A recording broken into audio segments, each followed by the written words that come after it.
prometi pra vocês no último vídeo, continuo aqui fazendo as nossas gravações do W8. Bom, quem não entendeu por que eu falei que eu continuo, dá uma olhada no vídeo que eu fiz, a aula 2, sobre o verbo to be. Tô deixando o link aqui na descrição. Então hoje vamos falar de W8 question. W é o W, gente. Olha que lindo meu W. H é a letra H, então perguntas com WH. Vamos analisar todos eles? Sim! Depois da vinheta. Roda a vinheta, galera. See you soon!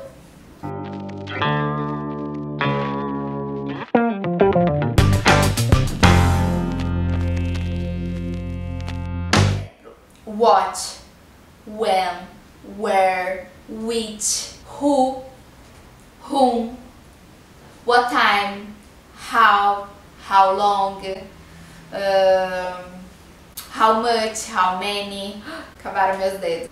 Então, o que a gente vai ver agora é entender cada uma delas. Gente, eu espero que vocês estejam gostando dos meus vídeos, porque eu tô super empolgada em fazê-los, tá bom?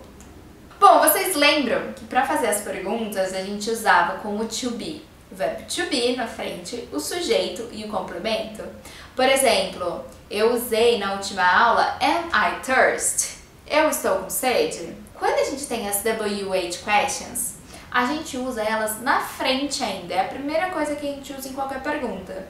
Então eu quero saber por que eu estou com sede? Why am I thirsty? Eu estou com sede.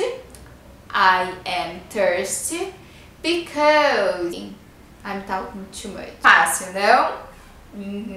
Facinho, gente. Let's go. O primeiro deles que nós usamos para fazer as perguntas é o what. What significa o que ou qual. What is your name? Qual é o seu nome? Ou what are you doing? O que você está fazendo? Nós temos também o which. O which, ele significa também o que ou qual. Só que o which a gente usa quando a gente tem opções. Por exemplo, eu perguntei qual que é seu filme favorito. Você me respondeu no geral, de todos os filmes. Agora, se eu te dou duas opções. Por exemplo, between Forrest Gump and The Godfather. Which one do you like more? Qual dos dois você gosta mais? Então, eu te dei opções. Com opções a gente usa which. A próxima, que a gente também usa com what, é o what for. Só que esse what for, a gente usa eles separados. Por exemplo, what is it used for? Para que isso é usado? Por que razão isso é usado? Ok? What, no começo, toda a sua frase. Eu usei what, que é a nossa W8, o verbo to be, what is, o sujeito it, used, nosso complemento, que significa usado, e for, para. Então, para que isso é usado. Sempre que a gente tiver uma preposição, a preposição vai lá no final. Tem a famosa pergunta com o where, que agora a gente vai ver. Por exemplo, de onde você é? O where significa onde. Só que em inglês eu tenho que usar W8 lá no começo. Então eu não posso colocar from where, fica errado em inglês. Então eu vou perguntar na ordem. W8, então where, meu verbo to be are, meu sujeito you, e aí sim o complemento, que nesse caso vai ser a preposição. Where are you from? De onde você é? Where, onde. O where, ele é super confundido com when. Não tem nada a ver a tradução dos dois. Um é quando e o outro é onde. A minha dica é, usa essa frase, where are you from? Quando alguém te pergunta where are you from, significa de onde você é. Então where, onde. Então when vai acabar sendo quando. When are you going to study with me? Quando você vai estudar comigo? Soon, I hope. Agora a gente tem dois. Um é o who e o outro é o whom. Vamos entender esses dois para descomplicar a nossa mente. Quando eu pergunto com o who, o meu foco está no sujeito. Então, por exemplo, se eu pergunto who are you, você vai responder I am the best student you have ever had. Eu sou o melhor estudante que você já teve. So cute!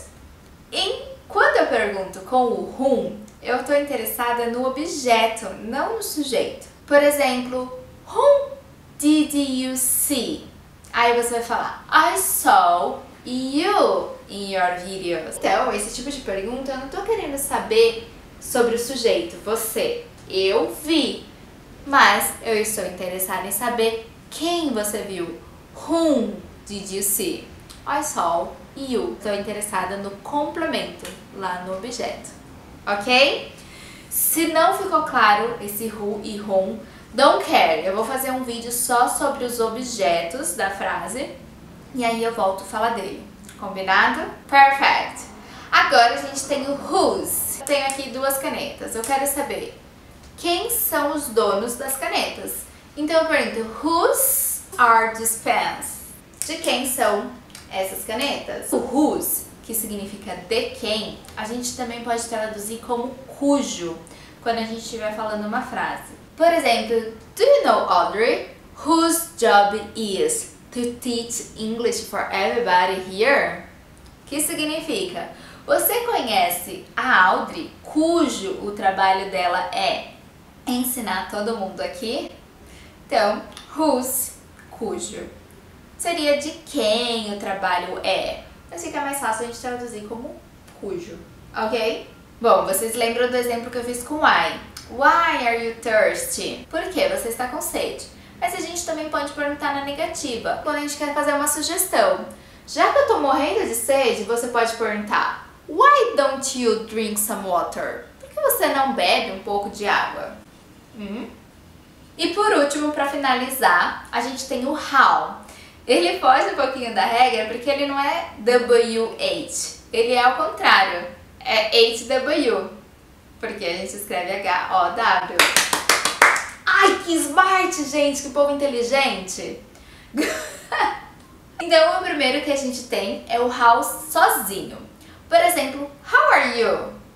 I am great, eu estou ótima. Mas eu também posso usar o how junto com alguma coisa. Normalmente é um adjetivo ou um advérbio. Então, o primeiro que a gente vai ver é o how far. How far a gente usa para distâncias. Então, how far is from your home to mine? Qual a distância entre a sua casa e a minha? Porém, tem gente que acaba usando how long ao invés de o how far. O how long, ele normalmente é usado com tempo e espaço, tamanho das coisas. Por exemplo, qual o tamanho da sua lousa? How long is your whiteboard? Ou how long will it take? Quanto tempo isso vai levar? Ok? Agora, presta bastante atenção, porque eu vou falar de 2 que são bastante confundíveis. As pessoas se confundem bastante. O how much e o how many. O how much a gente usa para coisas que a gente precisa de unidades de medida para contar. Por exemplo, o açúcar. O açúcar eu não conto, por exemplo, eu quero um açúcar. Não, a gente precisa da unidade de medida. Por exemplo, um pacote, I need a package of sugar. Ou eu preciso de uma colher de açúcar, a spoon of sugar. Então eu uso o plural na unidade de medida, não no açúcar em si. Então, para fazer a pergunta de quanto açúcar você precisa, eu pergunto com o much. How much sugar do you need? Só que se eu for usar a unidade de medida, eu posso usar o how many, que é o que eu uso com coisas contáveis. Para fazer a pergunta, a coisa que a gente está perguntando de quantos tem, vai ser sempre no plural. Então, how many spoons of sugar do you want? O próximo é o how old. How, como, old, velho. Então, na tradução, quando eu pergunto how old are you, ficaria quão velho você está? Que pra gente seria quantos anos você tem? I am 30 years old. E essa pergunta a gente responde com I am e não com I have, porque na verdade o verbo to have nós usamos com coisa que possuímos. E eu não possuo os anos de vida, eu estou naquele ano de vida.